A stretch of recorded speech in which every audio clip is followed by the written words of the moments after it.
മൂന്നാർ മുതൽ top station വരെ നീണ്ടുകിടക്കുന്ന ഒരു റെയിൽവേ ലൈനാണ് കുണ്ട്ല വാലി റെയിൽവേ ലൈൻ.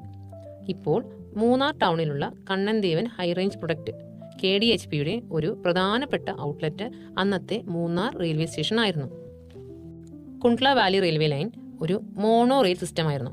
അത് പിന്നീട് 2 അടി വീതിയുള്ള നാരോ ഗേജ് റെയിൽവേ ലൈനാക്കി മാറ്റിയിട്ടുണ്ടായിരുന്നു.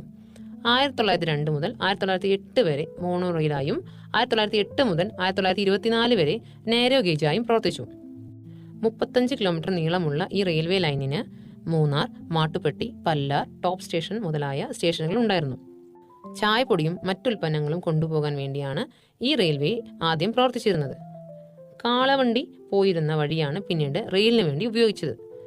ഈവിംഗ് സിസ്റ്റം എന്നാണ് മോണോ റെയിൽ സാങ്കേതിക വിദ്യയുടെ പേര്. ചെറിയ ഒരു ചക്രം സ്റ്റീൽ ലൈനിലും വലിയൊരു ചക്രം മണ്ണിലൂടെയുമാണ് ഓടുന്നത്.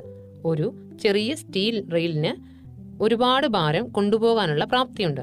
ആ പ്രാപ്തിയാണ് അവിടെ ഉപയോഗിക്കപ്പെടുന്നത്. ആ സ്റ്റീൽ ലൈനിൽ ഓടുന്ന ചെറിയ ചക്രത്തെ മണ്ണിലോടുന്ന വലിയ ചക്രം ബാലൻസ് ചെയ്ത് മുന്നോട്ട് കൊണ്ടുപോകും. ആദ്യകാലത്ത് ഈ മോണോ റെയിൽ വലിച്ചിരുന്നത് കാളകളായിരുന്നു. പിന്നീട് അത് എഞ്ചിനാക്കി മാറ്റുകയായിരുന്നു. ചായ ചക്ക് അഥവാ ടീ ചെസ്റ്റ് മൂന്നാറിൽ നിന്നും മോണോ റെയിലിൽ കയറ്റി ടോപ്പ് സ്റ്റേഷനിൽ എത്തിക്കും. ടോപ്പ് സ്റ്റേഷനിൽ നിന്നും ഏരിയൽ റോപ്പ് വേ വഴി 5 കിലോമീറ്റർ താഴെയുള്ള കോടകുടി അഥവാ ബോട്ടം സ്റ്റേഷനിൽ എത്തിക്കും. കോടകുടി സ്റ്റേഷനിൽ നിന്നും 15 കിലോമീറ്റർ അകലെയുള്ള ബോഡിനായക്കർ റെയിൽവേ സ്റ്റേഷനിലേക്ക് കാളവണ്ടി വഴി ചായ ചാക്ക് അഥവാ ടീ ചെസ്റ്റ് എത്തിക്കും. പിന്നീട് ഇന്ത്യയുടെ പല ഭാഗത്തേക്കും റെയിൽവേ വഴി അയക്കുകയും തൂത്തുക്കുടി പോർട്ട് വഴി ഇംഗ്ലണ്ടിലേക്ക് കയറ്റുമതി ചെയ്യുകയും ചെയ്തിരുന്നു. അങ്ങനെയാണ് മൂന്നാറിലെ ചായപ്പൊടികൾ ഇംഗ്ലണ്ടിലെ തീൻമേശയിലേക്ക് എത്തിയിരുന്നത്.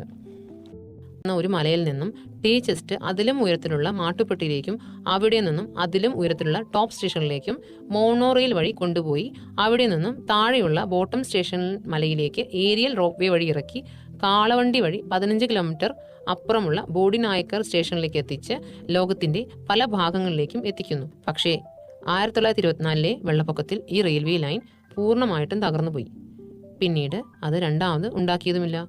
ഈ മോണോ റെയിലിന്റെ ഒരു രൂപം ഇന്ത്യൻ റെയിൽവേയുടെ നാഷണൽ മ്യൂസിയം ന്യൂഡൽഹിയിൽ പ്രദർശിപ്പിച്ചിട്ടുണ്ട്.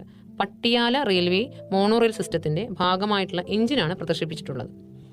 കുണ്ട്ല വാലി റെയിൽവേ ഇന്നുണ്ടായിരുന്നെങ്കിൽ നമുക്ക് യൂറോപ്യൻ രാജ്യങ്ങളിൽ കാണുന്ന പോലെയുള്ള മലയോര റെയിൽവേ കാഴ്ചകൾ കേരളത്തിൽ കാണാൻ പറ്റുമായിരുന്നു.